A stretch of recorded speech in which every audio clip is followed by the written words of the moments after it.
Hey, critics, and welcome back to the Critic Chronicles YouTube channel where you get commentary reviews and tabloid news. We are live on this Sunday, June the 8th, 2025. Hey, critics, it's time to chronicle. I wanted to go live today to just kind of talk about the BET Awards and kind of give my pre-BET Awards opinion. Want to kind of start off by, you know what? Let's go with hosting first. I am looking forward to Kevin Hart hosting. I believe he is a great host. Very commercial, I feel, in terms of popularity. But in spite of him beefing with his best friend and also, in the past cheating on his wife, um, he's still on top. And if I did have somebody else to determine who would host the show, I think I'd like to see comedian Roy Wood Jr. actually host the BET Awards. That would be that. Yeah, I think that would be my vote. Is I want to see somebody kind of fresh, kind of host the BET Awards. And Taraji P Henson, she did it last year. Every time Taraji's done it, she's done a great job. Every time anybody has done it overall, I think they've done a great job. But I will say that we've been in the process of like repeating hosts. This is, I believe, the second time Kevin's hosted it, but it's actually been years. I believe the last time he hosted it was like 2011. So it's been a minute. It's been a nice gap in between. But I like the idea of getting somebody fresh for the BET Awards. I'll also say that I always feel like the BET Awards is a little bit lengthy, in terms of how long it is, but I think that also goes to show you the variety of talent that is emerged in the Black community. So much so that the BET Awards show it takes a long time to cover everybody. You know what I'm saying? Speaking of covering, we got performances and folks who are going to be covering a lot of those performances, including Tiana Taylor, Glorilla, Playboy Cardi, Leon Thomas, as well as Lil Wayne, who, by the way, just released his Carter 6. Lil Wayne fans, close y'all ears right now. But at this point, I do want Wayne to kind of come up with another album title outside of the Carter 6. I thought 5 was a good cutoff. That's really the truth. I really wanted him to stop at the 5th, but the Carter has really been a very good installment in terms of the success of the albums. So I understand, it has a good streak. Why stop the streak? Why stop the streak? If you don't know the album that Lil Wayne just dropped, it was on this past Friday, June the 6th. Features on the album include Big X The Plug, MGK, Kodak Black, Wyclef Jean, Jelly Roll, Big Sean, Manny Fresh, Two Chains, Bono. Is it Bono? I'm so sorry. Bono or Bono? I'm sorry. I think I put a gap out there by accident. Bono, Andrea Bocelli, and two of Wayne's children are also featured on the album as well. And although his latest album, y'all, it's not available via Hoopla, most of his other albums are, including Carter 1 through 5. So that's all 5 of them. I'm Not a Human Being 1 and 2. Sorry for the Wait. That was his 2000 and, well, no, also his 2023 release, I Am Music. Okay, so he has a lot of albums that isn't necessarily named the Carter. There's also a bonus album available via Hoopla called The Fix Before the 6th, which now makes sense that he dropped his album on the 6th. You know what I'm saying? Like June 6th. I don't even know if that has nothing to do with each other, but maybe the 6th is a significant number in his life. It has a total of 11 tracks, and his 2007 album called When the North and South Collide Unloaded is also available, as well as one of my favorites, Where the Block is Hot. The Block is hot, hot, hot.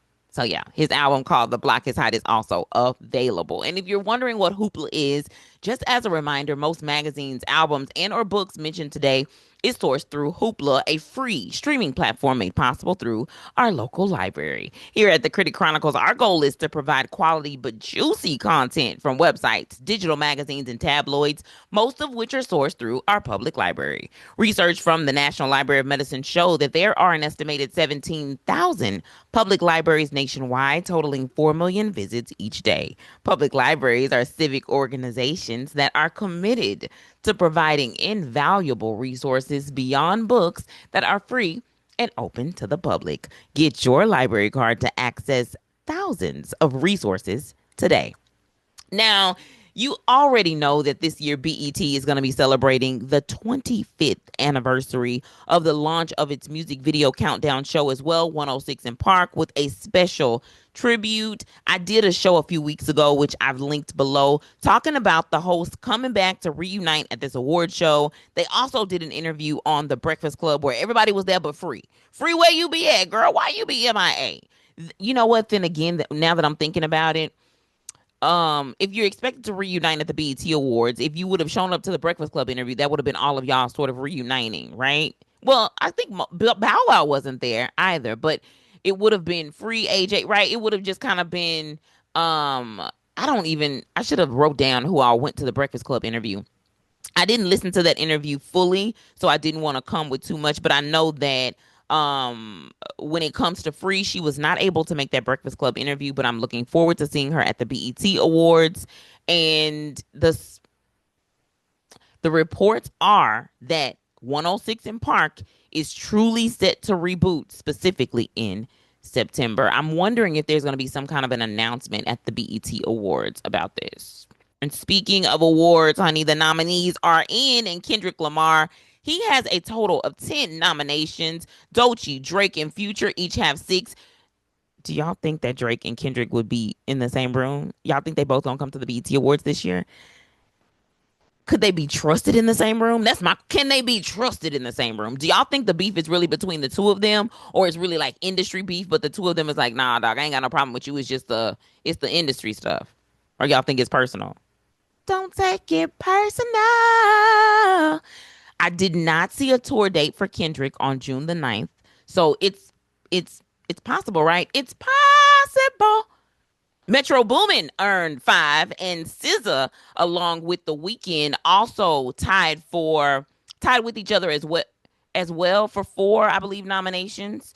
Whenever I see SZA and The Weeknd's name together, it just kind of makes me think. I'm just going off. I'm all off topic right now. Whenever I see SZA and The Weeknd's name, it looks like together. I don't know why it makes me think of her song. You know what I'm saying? The one that she got, the I just keep you satisfied through the weekend. She like 9 to 5, I'm the weekend. Oh, make him lose his mind. That's what it makes me think of when I see that. And I know Weekend spells his name a little bit different. I think it's like Weeknd, but still, it just kind of made me think of the Weekend song. Hmm. Yeah, just a thought, and kind of getting off topic a little bit, y'all. But now I'm bringing it back, bring it back, bring it back, bring it back. The following stars are going to be receiving the Ultimate Icon Award, including Snoop Dogg. I see y'all didn't cancel Snoop. Y'all ain't cancel Snoop for performing for the 47th president. Y'all did not cancel him at all. He's still out here doing what he needs to do. And you know what? We should have known that Snoop was on board when I believe it was him and Denzel Washington. They was in some sort of an interview. This was prior to the latest election and us knowing what the outcome was going to be. And I remember, I think Snoop making a comment about, he's neutral, or like I don't remember what he said, but it wasn't anything that sounded like he had a side when it came to the presidency. So I don't know why people are surprised that he did perform for this 47th, but I think they thought you had a little bit more integrity than that, especially since, people pulled up receipts from the past where you had made a comment about the 47th. And I think at the time he was running for the 45th.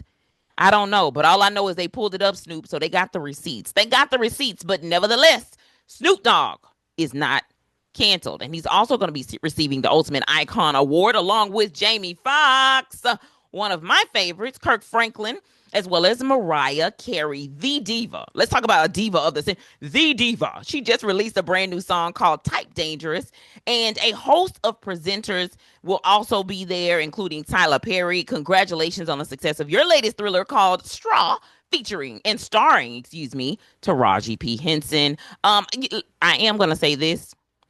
We can say whatever we want to say about Tyler Perry, but he knows how to stay on the good side of all of the Black Hollywood A-list celebrities, don't he? Paying them the most that they've ever been paid before. And it's not just Taraji. I mean, it was Taraji. Megan Good has said it. Cicely Tyson has said it, right?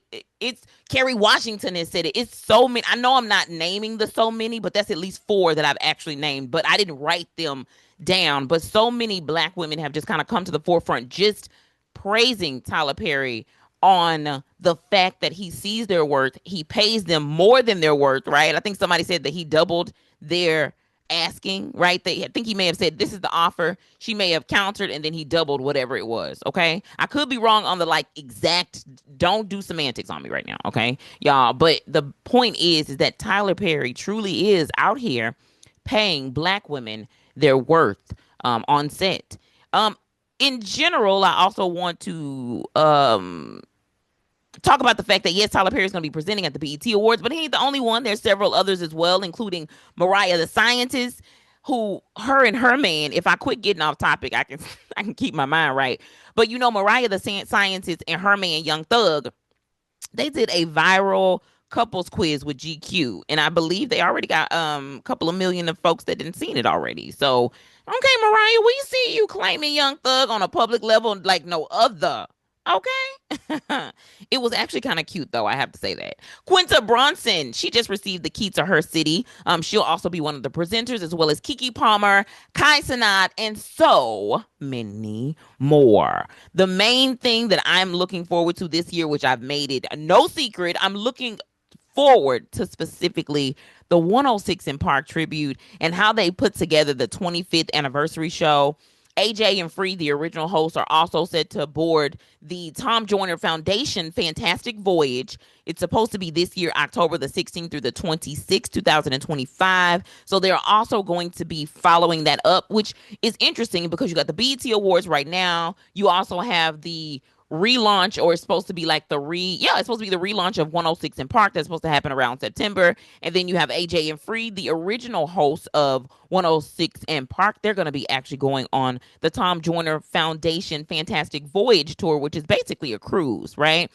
All the hosts, though, are set to join the BET stage, including Keisha, Shantae, Terrence J, Roxy, Jaleesa, and also Big Tigger. To complement the tribute, they also have Tap Bow Wow, who's also a former host as well for 106 in Park. He's going to be performing. B2K, Jim Jones, Maya, T.I., A. Marie, whose energy shined at the latest Tiny Desk concert that she recorded a few days ago. Come on now, A. Marie. It's this one thing that's got me tripping. She sounded amazing. She did a couple of her previous hits, but she also added in some new music that maybe we may not be as familiar with. One of the things that I've been keeping up with A. Marie is basically the book club that she has on her YouTube channel. She's been doing that for the past, I believe I'd say 10 years or so that she's been out of music. She did an interview where she actually talked about not being really into music or really listening to music for about like 10 years. And in her performance that she did on the Tiny Desk, she performed with the Backyard Band, backing her up. And the energy, y'all, it was great. I can tell that she was nervous, but nervous in a good way. You know what I'm saying? Just nervous in a good way. Now, as we know, the BET Awards is going to be airing live tomorrow night, June the 9th at 8 o'clock p.m. Eastern Pacific time on BET. And if you missed any of the previous episodes, no worries. I've linked them below, or you can always browse the channel for the latest episode. Thanks again, y'all, for tuning in to the Critic Chronicles YouTube channel, where you get commentary reviews and tabloid news. Be sure to like this video, subscribe to this channel, and hit that notification bell so you never miss an upload.